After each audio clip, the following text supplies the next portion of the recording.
अब देखते हैं बच्चों क्वेश्चन नंबर 15। क्वेश्चन नंबर 15 भी सेम टू सेम है जो अभी हमने किया है, बस थोड़ा बहुत अंतर है। अब यहाँ पे आपको कार्ड की संख्या यानी पत्तों की संख्या घटा करके बोल दिया है कितने हैं। पढ़ता हूँ क्वेश्चन। इसमें कहा है ताश के 5 पत्तों, ठीक है, दिया है पत्ते बराबर 5 पत्ते कौन कौन से वो मैं लिख देता हूँ। पहला है ईंट का दहला, ईंट का दहला यानी ईंट का दहले की बात करें तो देखो सबसे पहले पान फिर ईंट, ईंट में दहले कितने होंगे, देखो दहले 1 होगा, पान में जब 10 है तो यहाँ पर ये 10 सभी में होगा, ठीक है। ये पत्ता सेम पत्ते आपको सभी में देखने को मिलेंगे। तो ईंट का कितना है 10 है, सॉरी पान का कितना है 10, 1 है। ऐसे ही ईंट में 1 होगा, सीढ़ी में 1 होगा, हुक्म में 1 होगा, तो एक आपको दे दे ईंट का दहला। दूसरा आपको दे रखा है गुलाम, दूसरा आपको क्या दे रखा है गुलाम। अब यहाँ पे ये नहीं बोला है कौन सा गुलाम, ठीक है, सिर्फ बोला है गुलाम। तीसरा दे रखा है आपको बेगम, तीसरा आपको जो पत्ता दे रखा है एक बेगम दे रखी है। चौथा दे रखा है आपको बादशाह, चौथा क्या दे रखा है बादशाह, और एक आपको दे रखा है इक्का,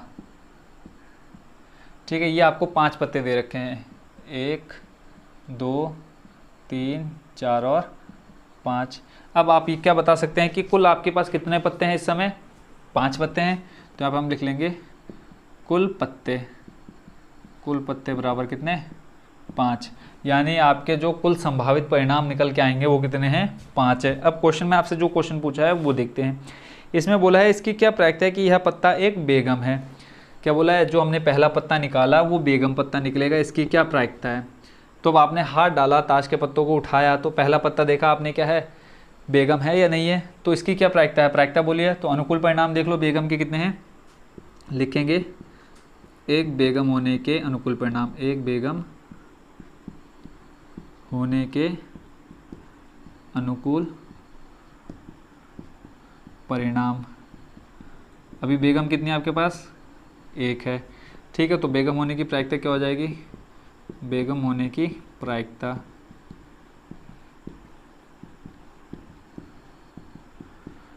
फॉर्मूला आप लिखोगे क्या होता है, probability of event equal to प्रायिकता का फॉर्मूला वहाँ आप देखोगे क्या है अनुकूल परिणाम बटे कुल संभावित परिणाम, यहाँ आप लिख लोगे। तो अनुकूल परिणाम कितना है 1 और कुल संभावित परिणाम आपके पास कितने हैं 5। तो पहले वाला कितना हो गया, यानी आपकी बेगम होने की प्रायिकता कितनी हो गई 1/5। सेकेंड नंबर में आपसे जो कहा है वो ज़रा ध्यान से सुनना। यदि बेगम निकल आती है, मान लिया मैंने पहला पत्ता उठाया बेगम निकल आई, ठीक है, उसे अलग रख दिया। अब ये बेगम निकली, मैंने उसको उठा करके अलग रख दिया। अब यहाँ ये लोग कह रहे हैं अगर बेगम निकल आई, तो हमने मान लिया कि बेगम निकल आई है तो उसको उठा के अलग रख दिया और एक अन्य पत्ता निकाला जाता है। अब जब हमने इन 5 पत्तों में से बेगम को निकाल दिया, ठीक है, तो पहले हम यहाँ से बेगम को निकाल देते हैं। बेगम निकल जाने के बाद शेष पत्ते, शेष पत्ते। अब शेष पत्ते आपके पास क्या क्या रह जाएंगे, ईंट का दहला बचा, ईंट का दहला, एक बचा आपके पास क्या गुलाम, फिर आपके पास क्या बचा बादशाह, और फिर आपके पास क्या बचा इक्का। अब ये बताओ आपके पास कुल कितने पत्ते बचे। अब आप इजीली बोल सकते हैं कितने 4, तो कुल पत्ते बराबर 4। अब यहाँ पे आपके पास कुल संभावित परिणाम कितने हो गए 4। अब इसमें आगे क्या पूछा है कि दूसरा निकाला गया पत्ता एक इक्का है, दूसरा जो निकाला गया पत्ता क्या है इक्का है। तो यहाँ पे हम लिख लेते हैं इक्का होने के अनुकूल परिणाम, इक्का होने के अनुकूल परिणाम। अब इक्का होने का अनुकूल परिणाम देखो, इक्के कितने हैं इसमें 1 है, तो ये हो गया अनुकूल परिणाम। तो प्रायिकता निकालनी तो यहाँ लिख लो। अब इसमें भी आपको दे रखा है सेकंड में भी ए और बी करके दे रखा है, तो यहाँ पे मैं लिख देता हूँ ए। तो इक्का होने की प्रायिकता क्या हो जाएगी, इक्का होने की प्रायिकता, फिर मैं बोलूँगा क्या सूत्र कौन लिखेगा आप।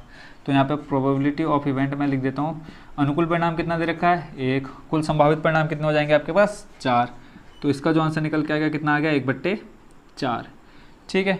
अब इसमें फिर बोला है आगे एक तो ये हो गया कि अगर क्या है निकाला गया पत्ता क्या है, इक्का होने की प्रायिकता। फिर बोला है कि क्या हो, एक बेगम हो।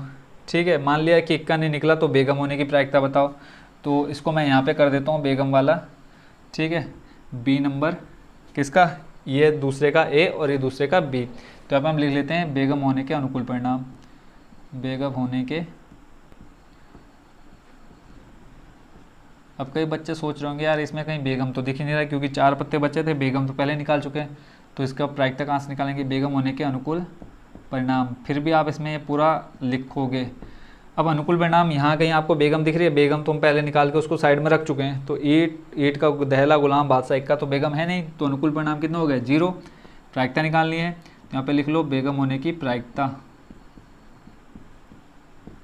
बेगम होने की प्रायिकता। फिर बोलूँगा फॉर्मूला आप लिखो यहाँ पे। प्रोबेबिलिटी ऑफ इवेंट, अनुकूल परिणाम कितने हैं आपके पास, 0। कुल संभावित परिणाम आपके पास कितने हैं, 4। तो जब 0/4 करोगे कितना आ जाएगा, 0। तो इसका क्या आ जाएगा आंसर आपका, बेगम जब है ही नहीं तो उसकी प्रायिकता क्या हो जाएगी, 0। जब है ही नहीं तो उसके अंदर से क्या निकलेगा, जादू करके थोड़ी निकाल देंगे। तो आई होप बच्चों क्वेश्चन नंबर 15 को भी आप अच्छे से समझ गए होंगे। कोई भी स्टेप आपको किसी भी क्वेश्चन में समझ में ना आ रहा हो तो आप जरूर कमेंट बॉक्स में बता देना कि सर ये स्टेप हमको समझ में नहीं आया। अब देखते हैं नेक्स्ट क्वेश्चन।